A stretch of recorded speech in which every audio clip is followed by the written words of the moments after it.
বিয়েবাড়ির থেকেও দারুণ টেস্টের চটপটি চাটনি তৈরি করার জন্য আজকে রেসিপিটা দেখতে পারেন। তো প্রথমে আমি কড়াইতে সর্ষের তেল নিয়ে নিয়েছি, ওটাকে ভালো করে গরম করে লো টু মিডিয়াম আঁচে 5 ফোড়ন আর একটা শুকনো লঙ্কা গোটা দিয়ে ভালো করে ভাজা ভাজা করতে হবে।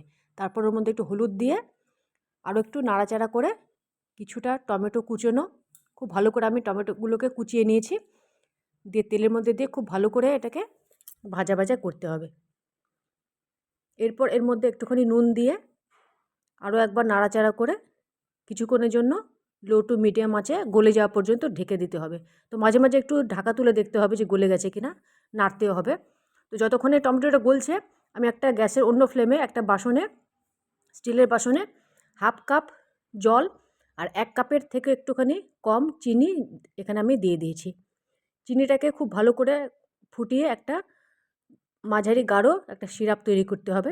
যতক্ষণে চিনিটা ওখানে গলছে এখানে টমেটোটা একটু দেখে নিলাম, টমেটোটা খুব ভালো করে গলে গেছে। তো ওর মধ্যে 1 মুঠো কিশমিশ ভালো করে ধুয়ে টমেটোটার সঙ্গে অ্যাড করে দিলাম। খুব ভালো করে নেড়ে চেড়ে আরও একটুখানি ঢাকা দিয়ে দিতে হবে। তো বন্ধুরা, আজকের পুরো রেসিপিটা দেখার পর যদি আপনাদের ভালো লেগে থাকে তাহলে কমেন্টে অতি অবশ্যই জানাবেন কেমন হয়েছে, এবং যদি আমার রেসিপি ভিডিও আপনাদের ভালো লেগে থাকে তাহলে আমার রেসিপি ভিডিওকে লাইক শেয়ার করবেন, আমার চ্যানেলকে সাবস্ক্রাইব করবেন। তো এখানে দেখুন রসটা খুব ভালো করে ফুটে গিয়ে একটা মাঝারি মানে গাঢ় টাইপের হয়ে গেছে। তখন এই রসটাকে ভালো করে নাড়িয়ে এই চাটনিটা মানে টমেটোটার উপরে সবটা দিয়ে দিতে হবে। দেখুন বন্ধুরা, এইভাবে চাটনি করলে অন্য টাইপের টেস্ট হয়, খুব ভালো লাগবে খেতে, আর চাটনির কালারও পাল্টে যায় আর দেখতে সুন্দর লাগে। দেখুন খুব ভালো করে নাড়াচাড়া করতে হবে, নাড়াচাড়া করে একটুখানি এটাকে রান্না করতে হবে লো টু মিডিয়াম আছে। তারপর এখানে বেশ কিছু মশলা আমি দিয়ে দিয়েছি, এই মশলাগুলোকে কম বেশি পরিমাণ এখানে মশলাটা আছে, ভালো করে দেখে নিয়ে মশলাগুলোকে এখানে অ্যাড করে দেবেন এবং লো টু মিডিয়াম আছে মশলাগুলোর সঙ্গে টমেটোটাকে খুব ভালো করে মিশিয়ে একটুখানি রান্না করতে হবে।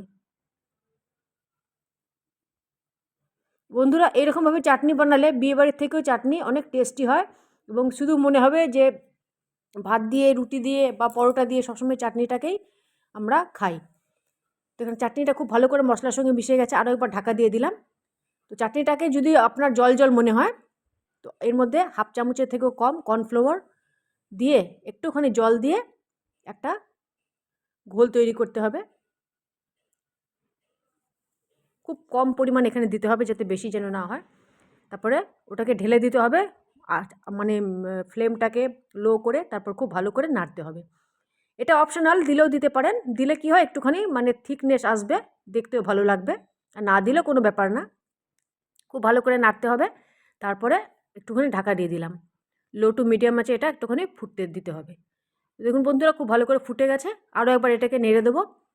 তারপর এর মধ্যে আরও একবার মৌরি গুঁড়ো বা ফ্যানেল সিড যে রোস্টেড করে রাখা হয়েছিল সেটা আরও 1/2 চামচ এখানে দিয়ে দিলাম। ফ্যানেল সিডটা এখানে দেওয়া খুবই জরুরি, মানে রোস্টেড ফ্যানেল সিডটা, যাতে করে মৌরিটা মানে চাটনিটা খুব ভালো একটা ফ্লেভার আসে আর চটপটে খুব টেস্ট হয়। খুব ভালো করে নাড়িয়ে দিলাম, গ্যাসের ফ্লেম এখানে অফ আছে, একটুখানি ঢাকা দিয়ে দিলাম যাতে গন্ধটা পুরো ছড়িয়ে যায় চাটনির মধ্যে। এবার বন্ধুরা একটু একটা বাটিতে বেড়ে নিচ্ছি। এই চাটনিটা অনেক দিন পর্যন্ত স্টোর করে রাখা যায়, যখন ইচ্ছে তখন এটা খেতে পারেন, পরিবারের সাথে এনজয় করতে পারেন। তো এইভাবে একবার বানিয়ে দেখবেন, খুব ভালো টেস্ট হয়, দুর্দান্ত টেস্ট হয়। তো আজকে আমার রেসিপি এতটাই, আবার নেক্সট পর্বে নতুন কিছু নিয়ে আপনাদের সাথে আবার দেখা হবে। ততক্ষণে খুব ভালো থাকবেন, সুস্থ থাকবেন, এবং পুরো ভিডিওটা দেখার জন্য অনেক অনেক ধন্যবাদ। দেখুন বন্ধুরা, একটুখানি ওখানে জল জল নেই, চাটনিটা খুব ভালো টেস্ট হয়। আজকের মতো নমস্কার।